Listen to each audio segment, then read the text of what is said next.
Welcome back. कैसे हो आप सब? तो कल का सेशन या फिर कल का हमारे टेलीग्राम ग्रुप में अपडेट आपने देखी होगी। हमने बिटकॉइन में शॉर्ट की अपॉर्चुनिटीज़ प्लान करी थी और शॉर्ट के अपॉर्चुनिटी का प्लान के पीछे लॉजिक क्या था वो मैं अभी आपको एक्सप्लेन कर देता हूँ। ये जो जोन था ना, ये मेजर सपोर्ट जोन था, मतलब कि एक मेजर लिक्विडिटी जोन था।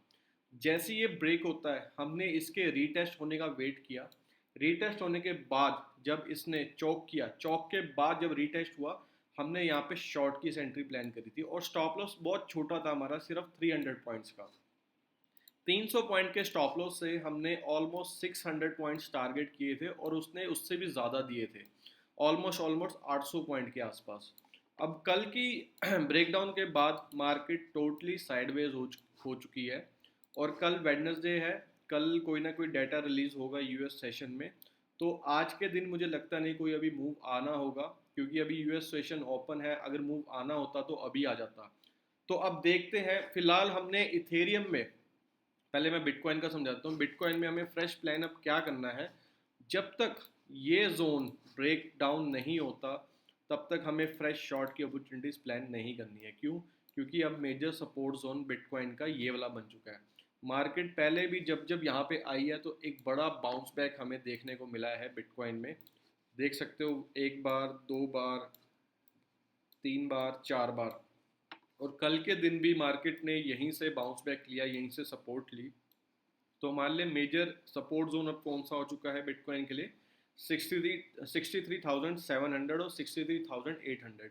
ये पूरा एक जोन है, ये पूरा लिक्विडिटी जोन है। जब तक मार्केट इसको ब्रेक डाउन नहीं करेगी, हम इधर शॉर्ट की अपॉर्चुनिटीज प्लान नहीं करेंगे। हम वेट करेंगे कि मार्केट में अभी क्या करना है। अभी मार्केट ने एग्जैक्ट उसी लेवल से रेजिस्टेंस ली है बाउंस बैक होने के बाद, जहां से हमने कल मार्केट को शॉर्ट किया था। उसको रीटेस्ट किया, रीटेस्ट करने के बाद मार्केट वहां से सेल ऑफ हो चुकी है, आप देख सकते हो क्लियरली। ठीक है। और मैंने अभी थोड़ी देर पहले इथेरियम में भी मैंने सेम लॉजिक एक्सप्लेन किया था कि 1 आवर के टाइम फ्रेम पे इथेरियम अपने मेजर ऑर्डर ब्लॉक पे है। तो मैंने यहाँ पे एक छोटी सी क्वांटिटी शॉर्ट की प्लान कर रही हुई है, क्योंकि मेरे को लगता है कि मार्केट यहाँ से अब दोबारा रेजिस्टेंस लेके, क्योंकि शॉर्ट करने का मतलब क्या है इधर, लॉजिक क्या है कि जब मार्केट ने अपने ये वाले ऑर्डर ब्लॉक को ब्रेक डाउन किया था तो मार्केट यहाँ तेजी से फॉल हुआ था। फॉल होने के बाद मार्केट ने इसको रीटेस्ट किया। हमने रीटेस्ट पे दोबारा से छोटी सी क्वांटिटी इथेरियम में शॉर्ट कर रखी है, जो कि मैंने अपने टेलीग्राम कम्युनिटी में भी शेयर कर रखी है। आप जाके देख सकते हो, डिस्क्रिप्शन में इसका लिंक डाल दूंगा। अगर ये ट्रेड हमारा चलता है, स्टॉप लॉस बहुत छोटा है, तो हमें अच्छे टारगेट्स, ये वाले पीओआई तक टारगेट्स देखने को दोबारा से मिल सकते हैं, जो ऑलमोस्ट ऑलमोस्ट 30 पॉइंट्स है। मतलब 1.5% का मूव हमें देखने को मिल सकता है इथेरियम में, अगर ये ट्रेड हमारा सक्सेसफुल रहता है। 27-28 पॉइंट्स के हमें टारगेट्स मिल सकते हैं इथेरियम में। अगर मार्केट हमारे टारगेट्स नहीं देता है और दोबारा से ये ऑर्डर ब्लॉक के ऊपर जाके सस्टेन हो जाता है, तो मतलब यहाँ पे मार्केट में बायर्स एक्टिवेट हो चुके हैं। अब शॉर्ट्स यहाँ पे ख़त्म हो चुके हैं, मतलब बायर्स जीत चुके हैं यहाँ पे। अगर मार्केट इस ऑर्डर ब्लॉक के ऊपर सस्टेन कर देता है तो हम यहाँ पे अब फिर लॉन्ग की पोजीशंस एंटर करेंगे with a target of this POI. तो ये छोटे छोटे ट्रेड्स हैं, इंट्राडे ट्रेड्स हैं। स्विंग ट्रेड अभी तक हमारा सिर्फ गोल्ड में एक्टिव था, जो कि अपने सारे टारगेट्स कंप्लीट कर चुका है। आप देख सकते हैं, मैंने पिछली 4 5 वीडियोस जो कि गोल्ड की डाली थी, हमने साफ कहा था कि 4150 के ऊपर हम इसे लॉन्ग करेंगे with A target of this. और ये हमारे टारगेट्स कल ही अचीव हो गए थे। और मार्केट कल अचीव होने के बाद आज पूरा दिन साइडवेज है। अब मार्केट का गोल्ड का सबसे बड़ा हर्डल है इसको ब्रेक करना। ये ऑर्डर ब्लॉक सबसे ज़्यादा इंपॉर्टेंट है। अगर मार्केट को ऊपर जाना है, गोल्ड को ऊपर जाना है, तो इसके ऊपर सस्टेन करना होगा। और सस्टेन करने के लिए मार्केट को फ्यूल चाहिए। फ्यूल कैसा आएगा? थोड़ा सा यहाँ पे प्रॉफिट बुकिंग हमें देखने को मिल सकती है। प्रॉफिट बुकिंग देखने को मिलने के बाद दोबारा से अगर इसको ब्रेक करता है तो ये दोबारा से रेडी हो जाएगा 4900 लेवल के पास जाने के लिए। बट अगर मार्केट यहीं से रिजेक्शन ले लेती है, ये वाले ऑर्डर ब्लॉक से रिजेक्शन ले लेती है, तो दोबारा से हमें पहले ये वाले लेवल्स देखने को मिल सकते हैं 4150 के, एंड दोबारा से ये सपोर्ट लेवल के लेवल्स हमें देखने को मिल सकते हैं। बट क्राइटेरिया क्या है? यहाँ पे कोई ना कोई लिक्विडिटी एसएमसी का सेटअप बने, छोटे टाइम फ्रेम पे, 1 आवर, 30 मिनट्स या 15 मिनट के टाइम फ्रेम पे, जो भी टाइम फ्रेम आप यूज़ करते हो। मैं बेसिकली 30 मिनट्स यूज़ करता हूँ एनालिस्ट करने के लिए। और 5 मिनट और 15 मिनट की प्रेफरेंस रखता हूँ एंट्रीज के लिए फॉर इंट्राडे पर्पस। और डेली पर्पस में मैं डेली पे एनालिस करता हूँ और 1 आवर पे और 30 मिनट्स में अपनी एंट्रीज प्लान करता हूँ। अब जब मार्केट ने ये वाला मूव किया तो ये, अगर कोई डेली बेसिस पे काम कर रहा है तो उसका ये वाला मूव तो मिस हो गया। तो आपको क्या करना होता है, छोटे टाइम फ्रेम पे स्विच होना होता है फॉर बेटर एंट्रीज। इससे क्या होता है, आपका स्टॉप लॉस भी छोटा हो जाता है और आप ट्रेंड अच्छे से राइड भी कर पाते हो। तो गोल्ड में फ्रेश प्लान क्या करेंगे हम, जब तक गोल्ड इसके ऊपर सस्टेन नहीं कर जाता, इस लेवल के ऊपर, ये ऑर्डर ब्लॉक के ऊपर सस्टेन नहीं कर जाता, तब तक हम फ्रेश बाइंग में गोल्ड में नहीं जाएंगे। हो सकता है गोल्ड यहीं से डंप हो जाए, यहाँ से लिक्विडिटी ग्रैब करे, सेल थोड़ा सा और ऊपर जाए, इन सब के स्टॉप लॉस खाए सेलर्स के, और यहाँ से फिर डंप हो जाए इस पीओवाई तक के लिए। तो यहाँ पे हम शॉर्ट की अपॉर्चुनिटीज़ भी प्लान कर सकते हैं, बट यहाँ कोई ना कोई सिग्नल जनरेट हो, एसएमसी का कोई ना कोई सेटअप बने हैं, जो हमारे 2-3 सेटअप्स एंट्रीज के लिए ऑलरेडी हम पढ़ाते हैं स्टूडेंट्स को अपने एसएमसी प्रोग्राम में। ठीक है, ये था हमारा गोल्ड का एनालिस। अब आ जाते हैं इथेरियम में, क्योंकि हमने इथेरियम में अभी छोटी सी क्वांटिटीज़ प्लान कर रखी है शॉर्ट के लिए। क्यों, मैं क्लियर कट बता देता हूँ, क्योंकि 1 आवर पे ये एक स्ट्रॉन्ग ऑर्डर ब्लॉक है। अगर जब तक मार्केट इसके ऊपर सस्टेन नहीं कर जाता है 1 आवर, 2 घंटा, 3 घंटा, 4 घंटा, तब तक ये ऑर्डर ब्लॉक एज ए काम करेगा एज ए रेजिस्टेंस। तो रेजिस्टेंस है तो सिंपली हमें यहाँ पे क्या हुआ, मार्केट ने यहाँ पे लोगों के एसएल खाए। अच्छा, लिक्विडिटी देखना सिखाता हूँ मैं आपको। जब भी मार्केट को लिक्विडिटी हंट करना होता है ना, तो वो क्या करता है, ऐसी विक्स क्रिएट करता है जैसे यहाँ पे हुआ। वो एक क्या करेगा, दिखाएगा आपको कि मैं ब्रेकआउट दे चुका है, बट जब तक कैंडल क्लोज होती है तो वो क्लोजिंग प्रीवियस कैंडल के बीच में ही देता है।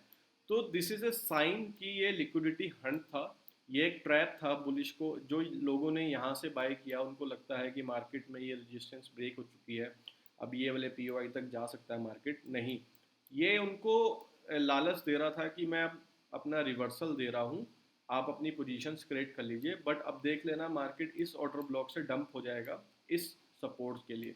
तो हमने भी यहाँ पे शॉर्ट की अपॉर्चुनिटीज़ प्लान करी हुई है, जो कि हमने अपनी टेलीग्राम कम्युनिटी के साथ शेयर कर चुके हैं 1-2 घंटे पहले ही। तो ये एसएल रहेगा और ये पीओआई तक हमारे टारगेट्स रहेंगे। तो 1:3 के आसपास हमें आराम से टारगेट्स देखने को मिल सकते हैं, अगर ये ट्रेड हमारा सक्सेसफुल रहता है। अगर ये थोड़ा सा भी नीचे आता है तो मैं अपनी एंट्रीज को कॉस्ट टू कॉस्ट पे ले आऊँगा और मेरा ये ट्रेड रिस्क फ्री हो जाएगा। बट वो कब लेके आऊँगा, जब तक मेरा 1:1 अचीव नहीं हो जाता। 1:1 मेरा अचीव होगा यहाँ पे। वैसे तो इसने 1:1 दे दिया था, मैं वेट कर रहा हूँ इस पीओआई तक। ये पीओआई तक अगर मार्केट आ जाता है 1875 तक, तो मैं अपना स्टॉप लॉस को कॉस्ट टू कॉस्ट ट्रेल कर दूंगा और मेरा यहाँ पे फिर ट्रेड रिस्क फ्री हो जाएगा। ठीक है, अब जो फ्रेश प्लान है वो क्या करना है, ये तो सिर्फ स्कैल्पिंग पर्पस के लिए था, इंट्राडे पर्पस के लिए।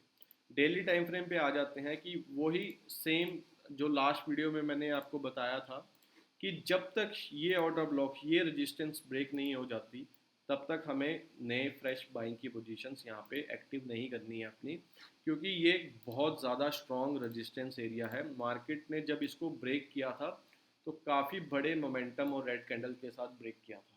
तो ये इतनी इजीली यहाँ पे ब्रेक तो होने नहीं वाला, क्योंकि देखो मार्केट यहाँ पे कितनी ज़्यादा टाइम इसको ब्रेक करने की कोशिश कर रहा है। 1, 2, 3 एंड 4, 5th टाइम है यहाँ पे इथेरियम का इसको टेस्ट करते हुए।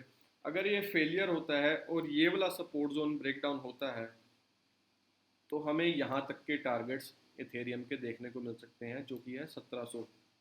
मतलब 100 पॉइंट का क्लियर मूव हमें देखने को मिल सकता है इथेरियम में, जो कि बहुत फास्ट होगा। 5% का मोमेंटम आप कैप्चर कर सकते हो स्विंग पर्पस के लिए। ये 5% तो एक दिन में भी दे सकता है। तो आपको क्या करना है, काफ़ी ज़्यादा एक्टिव रहना है छोटे टाइम फ्रेम पे, और क्लोजिंग का वेट करना है 1 आवर 30 मिनट्स के टाइम फ्रेम पे। अगर ये सपोर्ट के नीचे कम से कम आधा घंटा 1 घंटा ये सस्टेन कर जाता है, तो आपको ये वाले टारगेट्स देखने को मिल सकते हैं। और अगर ये एक फ्लो पे तोड़ देता है इसको, और काफ़ी बड़ा मोमेंटम हमें देखने को फिर मिल सकता है। 1700 का लेवल अगर ये तोड़ देगा तो हमें 10 से 12% का मोमेंटम इथेरियम में देखने को मिल सकता है आने वाले कुछ दिनों में। Same goes with bitcoin. Bitcoin में भी सेम ऐसे ही चल रहा है कि अपने रेजिस्टेंस एरिया पे वो होल्ड कर रहा है, बार बार उसको ब्रेक करने की कोशिश कर रहा है, बट वो कर नहीं पा रहा। अगर बिटकॉइन इस अपने सपोर्ट जोन को ब्रेक करता है, डेली टाइम फ्रेम की बात कर रहा हूँ मैं, छोटे टाइम फ्रेम पे नहीं, तो हमें बिटकॉइन में ये वाले POI तक टारगेट्स दोबारा से देखने को मिल सकते हैं, जो कि है 59,000 और 58,500।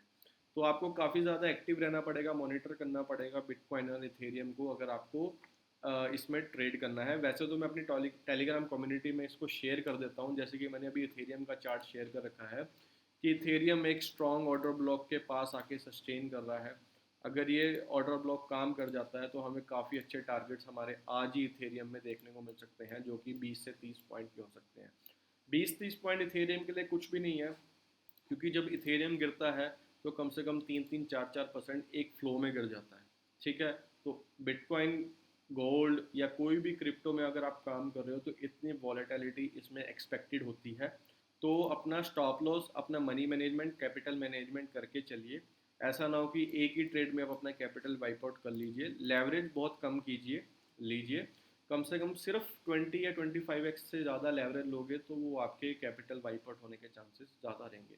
कैपिटल ज़्यादा है तो कोई दिक्कत नहीं है, जिसकी छोटी कैपिटल है 40-50 हज़ार, उसके लिए बहुत ज़्यादा दिक्कत है। अब आ जाते हैं हम अपने निफ्टी की मार्केट में, इंडियन मार्केट में। जब से ये मार्केट में सर्कुलर आया है कि 3:15 बजे इक्विटी मार्केट की क्लोजिंग हो जाएगी और 3:40 पे F&O की क्लोजिंग होगी, तब से देख सकते हो मार्केट में मोमेंटम ही नहीं है। लिक्विडिटी यहाँ पे इंडियन मार्केट से टोटली गायब हो चुकी है। हमारे भी मल्टीपल एसएल लग रहे हैं इंडियन मार्केट में, बट ऐसा नहीं है कि आने वाले टाइम में हम यहाँ पे पैसा नहीं बनाएंगे।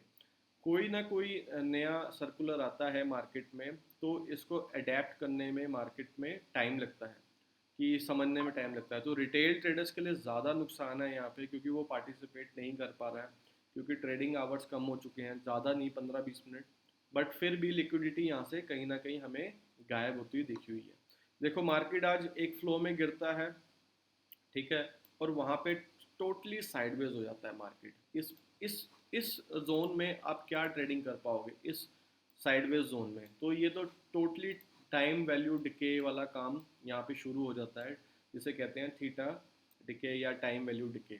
तो इस जोन में F&O में पैसा कमाना बहुत मुश्किल है। आज हमारे भी मल्टीपल ऐसा लगे, बट ऐसा नहीं है कि जो हमारे पिछले 6 महीने, 1 साल, 2 साल का रिकॉर्ड है वो ये 4-5 दिन जज कर पाए। ठीक है, तो आने वाला टाइम हमें लगता है कि दोबारा से इंडियन मार्केट में विक्स बढ़ेगी, तो वो टाइम पीरियड होगा दोबारा से पैसा कमाने का F&O ऑप्शंस में। तो 1 आवर पे आप क्लियरली देख सकते हो कि जब तक ये जोन मार्केट में नहीं ब्रेकआउट होता या ब्रेकडाउन होता, तब तक एक बड़ा मोमेंटम मार्केट में पेंडिंग है। निफ्टी की बात कर रहा हूँ मैं, same goes with bank Nifty and Sensex. मैं फिलहाल निफ्टी की एनालिस्ट कर रहा हूँ। जो कोई चाहते हैं कि बैंक निफ्टी या सेंसेक्स की एनालिस्ट भी करूँ, तो कमेंट में सेंसेक्स या बैंक निफ्टी लिख देना, नेक्स्ट वीडियो में उसकी एनालिस्ट भी कर दूंगा। ठीक है, तो जब तक ये एरिया नहीं ब्रेक डाउन या ब्रेकआउट होता, जो कि कितने पॉइंट्स का है, 250 पॉइंट का जोन है, जब तक ये इधर अपसाइड ब्रेक नहीं होता, डाउनसाइड ब्रेक नहीं होता, तो मोमेंटम मार्केट में हमें कहीं ना कहीं देखने को नहीं मिल सकता। अगर ये ब्रेकआउट होता है अपसाइड, तो हमें 250 पॉइंट का मोमेंटम अपसाइड देखने को मिल सकता है, और 250 पॉइंट का मोमेंटम हमें डाउन साइड देखने को मिल सकता है। बट हमें वेट करना है ये जोन ब्रेक होने का, जो कि है 24,400, और अपर साइड है 24,700। 1 आवर के टाइम फ्रेम पे बता रहा हूँ मैं कि 1 आवर के टाइम फ्रेम पे कम से कम यहाँ पे सस्टेन करे 2-3 घंटे, तभी हम यहाँ पे बुलिश होंगे, या फिर यहाँ पे 1 आवर के टाइम फ्रेम पे यहाँ पे सस्टेन करे तभी हम बेरिश होंगे मार्केट में। इस जोन में हमें मार्केट में ट्रेडिंग अवॉइड करनी है, क्योंकि देख सकते हो आप मार्केट में कोई ना कोई मोमेंटम मार्केट में है ही नहीं है। इससे क्या होगा, आपका कैपिटल ख़त्म होगा, आपके मल्टीपल स्टॉप लॉस लगेंगे, आप डिमोटिवेट होगे और मार्केट को छोड़ दोगे। तो इससे अच्छा है ये जोन को ट्रेडिंग करने को अवॉइड कीजिए। जब भी ये ब्रेकआउट या ब्रेकडाउन आएगा तभी एक बड़ा मोमेंटम हमें निफ्टी में देखने को मिल सकता है। अदरवाइज ट्रेडिंग को थोड़े दिन के लिए अवॉइड कर दीजिए। आप क्रिप्टो या गोल्ड में आ सकते हैं, क्योंकि वहाँ पे मोमेंटम ईजिली 1% का ऊपर नीचे आ जाता है। ठीक है, अब जैसे इथेरियम है, इथेरियम में अगर ये मोमेंटम आता है तो 1% का मोमेंटम अगर आप रोज या आधा परसेंट का मोमेंटम भी रोज कैप्चर करते हो, तो ये मोर देन सफिशेंट है। और आधा परसेंट का मोमेंटम निफ्टी या बिटकॉइन या गोल्ड में रोज आ ही जाता है। तो सिर्फ आपको क्या करना है, इसके साथ अपनी कैपिटल मैनेजमेंट करनी है, मनी मैनेजमेंट करनी है, that's it. Depends on lot size, उतना ही आपका प्रॉफिट होगा। छोटा कैपिटल है तो छोटा प्रॉफिट होगा, बड़ा कैपिटल है तो बड़ा प्रॉफिट होगा।